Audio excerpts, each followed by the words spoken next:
लेकिन पाकिस्तान के जो फॉरेन मिनिस्टर फवाद चौधरी, उन्होंने कहा राहुल ऑन फायर, राहुल को वोट देना चाहिए। तो राहुल गांधी की तो पैरवी वहीं से होगी, हिंदुस्तान से थोड़े कोई करने वाला है। राहुल गांधी से उम्मीद क्या करते हैं?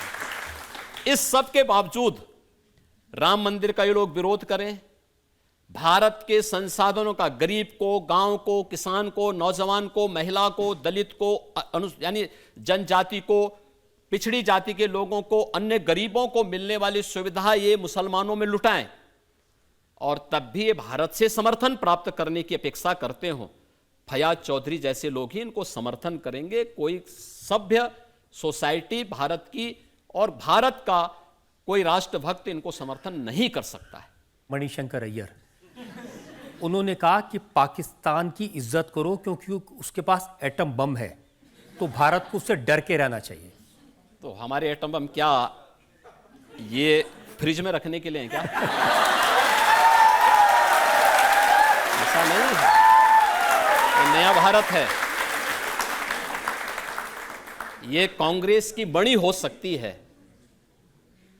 भारत का मणि नहीं हो सकता है। ये नया भारत है। नया भारत छेड़ता नहीं है, लेकिन कोई छेड़ेगा तो उसको छोड़ता भी नहीं है। घर के अंदर घुस करके जवाब देगा, और यह भारत ने करके दिखाया है। और यही कारण है, देखिए पहले आतंकवादी विस्फोट जगह जगह हो जाते थे। दिल्ली में हुए, अयोध्या में, काशी में, लखनऊ, वाराणसी, लखनऊ की आपकी अयोध्या की कचहरियों में हुए, गोरखपुर में विस्फोट हुए, मुंबई में विस्फोट हुए, देश की संसद पे हमला हुआ। ये सभी घटनाएं घटित हुई थी अलग अलग समय में। आपने पिछले 10 वर्ष के अंदर देखा होगा, एक सुरक्षा का बेहतरीन वातावरण, आंतरिक सुरक्षा बेहतरीन हुई है। नक्सलवाद समाप्त हुआ है, और अब तो पटाखा भी थोड़ा जोर से फटेगा ना, तो पाकिस्तान पहले सफाई देता कि नहीं मेरा हाथ नहीं है, मैं दूर दूर तक मेरा संबंध नहीं है। ये नया भारत है, ये देश की ताकत है। इस पर हर भारतवासी गौरव की अनुभूति करता है। ये इस पे नहीं, कांग्रेस के समय अरे साहब सीमा पार से आतंकवाद, एक शब्द उनका सुनने को मिलता था।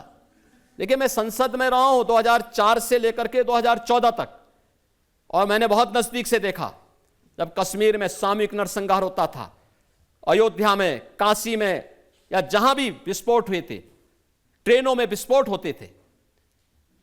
जब भी हम संसद में मुद्दे उठाते थे, एक शब्द सुनने को मिलता था, अब सीमा पार से आतंकवाद है। अबे सीमा पार से है तो आप भी तो कुछ करिए।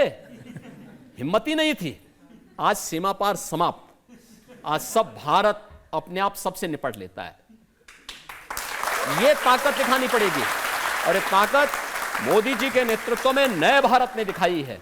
और मुझे लगता है हर भारतवासी इस पर गौरव की अनुभूति करता है कि मोदी जी के नेतृत्व में नया भारत श्रेष्ठ भारत भी है।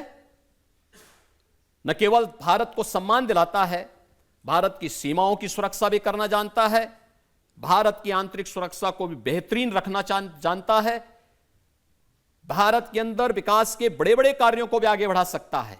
आज आप देख रहे होंगे IIT, IIM, एम्स की संख्या 2014 तक केवल 7 बनी थी। 7 में से भी 6 अटल जी ने बनाए थे। 7 में से 6 अटल जी ने बनाए। आज इनकी संख्या बढ़कर के 26 हो गई है। ये मोदी जी के समय में बढ़ा है। मेट्रो 5 सिटी पे थी, आज 20 सिटी में मेट्रो की सुविधा है। ईज ऑफ लिविंग के लक्ष्य को कैसे आप प्राप्त करेंगे?